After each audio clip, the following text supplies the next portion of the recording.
Yo guys, what is happening, Mobile Games, and welcome to another episode of our Minecraft modded city Let's Play. Today I've got something pretty fun in store. I was working on a really cool house up in the hills, so I wanted to share that with you guys. So we're going to do a tour of that, as well as I wanted to go through the stock market system, which we were discussing last episode. I know it's been kind of something cool in the makings, and I said that if I got it working, I would show you guys. Here's the deal, it's sort of half complete. They've got some sort of prototypes that we can play around with here. And I want to show you guys what I've came up with, because I think it's pretty ingenious. Yes, I don't mean to pat myself on the back too much, but my command blocks in Redstone has greatly improved thanks to me tooling around with this and messing up lots and lots of things.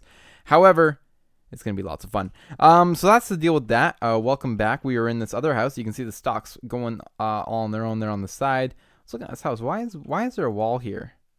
Can we just leave this open? Although it's kind of nice to have the walkway separate. I don't know. There's something nice about walking through here and then having this all open up on the other side. I don't know. Yeah. So yeah, we're back hanging out, and what I was working on. Let me get into sort of a better FOV here that's not annoying.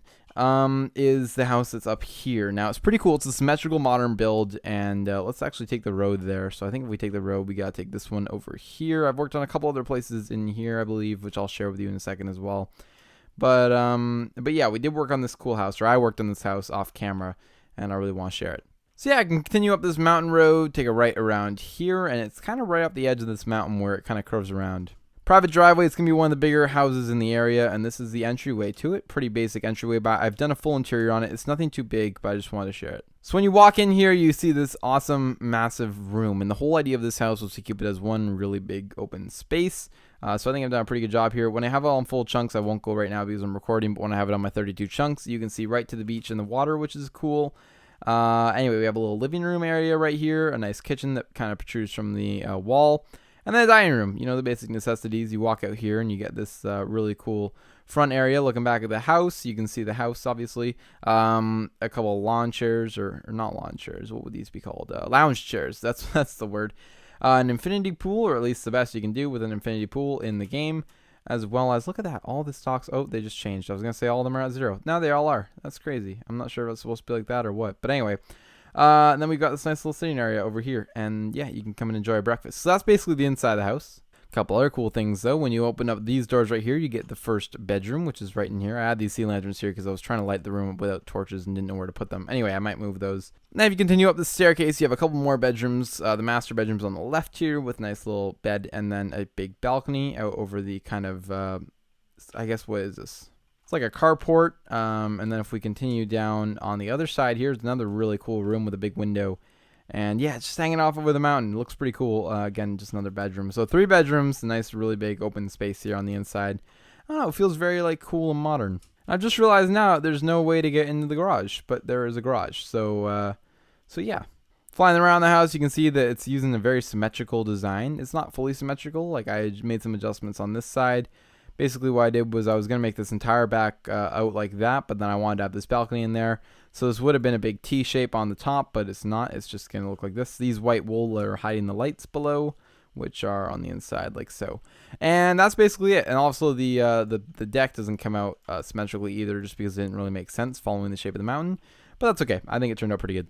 But yeah, it looks really cool from down here, and once this hill is even built up more and more, it's going to be a really cool house. I just want to share that with you. For whatever reason, I really like the look of this house and the total feel of it and whatever. The only other thing I think could be interesting when we maybe building this out by one, just this area right here. I'm also not sure if this is going to be cool, so I might not do that.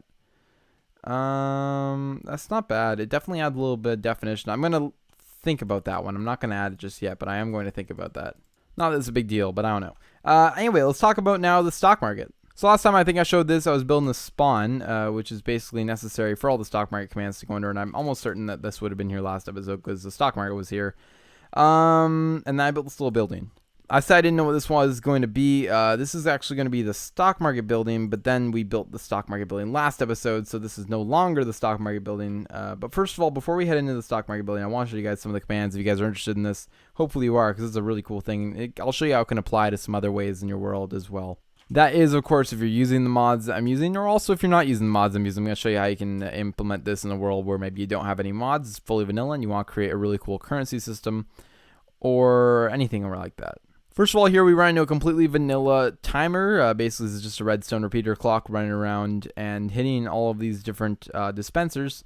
Now, what these dispensers do, and if I can clear my inventory to show you guys, they have 8 stacks of stacks of stone and then 1 wooden sword. When the wooden sword goes in the hopper, it sends a pulse all the way to this command block, then triggering a change in the stock market values of 3 of the stocks on the board. These ones, for example, remove them all by 1.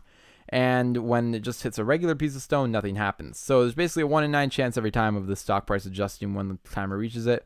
There are 4 of these per side. That means 3 stocks being changed by a value of 1. 2 of them remove 1. 2 of them gain 1. So there's a completely even chance of them gaining 1 as well as losing 1. Over here, there's exactly the same thing for hoppers, and that's that. Now, what you could do potentially is just let that run. And the couple issues that you're going to run into, one of them is that it's going to run to the negatives. So you got to stay tuned for that, because I'll explain how you can kind of avoid that. But then the other thing is that we'll just keep going infinitely as well. You can also kind of slant them. So if I used all 9 of these, which is why I had set up originally, but it became too laggy with the updates that I've done, which I'll show you, then it allows you to, edit them much quicker. And it also allows you to maybe add, like, one of them maybe removes it by 2, and one of them adds 3, and one of them adds 1. Like, you can add different amounts, and then based on that chance, it can really make a drastic change in the value of the price of the stock.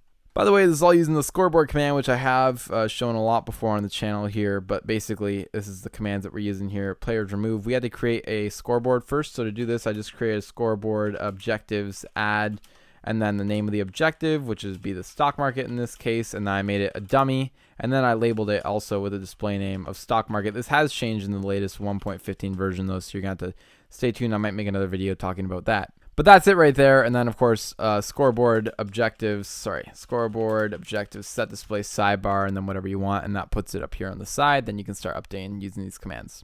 Okay, so real quick, because I know I'm probably losing some of you, but for the ones who are interested, I'm trying to make this pretty in-depth. Now we run into sort of this cloning cool, like, tree room. I call it the tree room because these all look like mini trees. 2 of them are complete, 2 of them aren't, and if I can show you guys, actually I can't because these are all done, right? Yes. Basically all this is, it's running in the middle here of the tree. So we start with 2 blocks tall, and underneath here, and this is again not really going to show you, but there's a command block on the bottom. This command block down here is filling the block above with air, and the command block on the top is filling the block below with redstone. Basically what this is doing is putting a redstone block in there, which is continuously updating, creating an infinite clock. These are very common, popular used. I know you can do them with the repeat commands as well, but I did it like this because this worked in this case, and the repeat commands I couldn't get to work. But all I was doing is creating a clock, and this is where I ran into issues last time, which was that I had no way of testing for the score up here to then adjust something to charge a player a price that the stock costs, which is when these come into play. These basically test for it, so the stock market players test the actual share itself or the name of the company, the stock market, which is the objective, and then if it's between the minimum of 8 and the maximum of 8. So whenever that stock market value becomes 8, it's always testing for it because there's an unlimited clock. When it tests and then the command block or the comparator outputs, it then triggers these 2 things. These 2 things update or clone 2 other things. And what they clone is they clone over here these machines. So they would clone, for example, DB Music down here. This is the $8 one. So they would clone this machine to then purchase at $8 and put them all in one location at the top. And then it would clone the exchange machine also at $8 and put it at the top in our stock market building. Now, these ones all are different variations, but there will only ever be one of these showing for each company at the top, and it will just replace that one based on whatever the updated price is over here. So yeah, in simple, that's what it's doing. It's a pretty simple system. If you are going to build this and you have a little bit of command block knowledge, it's pretty straightforward. You can see the comparator, wow, is triggered right here on this one because it's worth 6. It's detected 6, so it's triggered the comparator. And that means if we then go up to the surface, as long as that price doesn't change, if we head over to our stock market building now, where I have these set up, we will see that you can now purchase and sell the DB Music shares for $6. Here they are right here. There's the DB Music shares, and it just updated. You saw it go there, and now they're going for $5. So this machine automatically will change itself based on the price. If we wanted to actually go ahead and purchase something here, let's say I brought my $5 along. I put the $5 in the machine. I bought a share for $5. I now own a share. Now, just for sake of example as well, let me grab a $10 bill. We'll go into the next one over, which is the other one that I did. This is a one for what company is this? CAD, which we can see on the side goes for $4 each. We see DB Music lost $4, which we wouldn't want to sell at that, but just for a second, you can see it exited me out of there because it adjusted the price. But DB Music goes for $5 here. Let's say I wanted to sell the CAD one for $5. You can't. It's locked in, so you can only sell the DB Music one, which is great. You can't also make these because they're Protection X, so that solves that issue. And you can see it went to $5. We can now cash that, and we get our money out of it. Same with CAD, it went to $5. Oh, and that actually, whoa, I just destroyed it. Which is not a big deal because it will spawn back in here in a second, but that was not what I meant to do. Gonna be honest, I'm not entirely sure what's happened here. It's been destroyed. It should replace it though. By the way, the stock market is all placed in the spawn chunks, so it never becomes unloaded. Otherwise, that may cause some issues. So, yeah, it's all in one chunk. It will always stay loaded. Probably should put this billion in the chunk as well, but it doesn't necessarily matter. I'm gonna sit around here, wait for this guy to respawn. I'll show you guys when it does.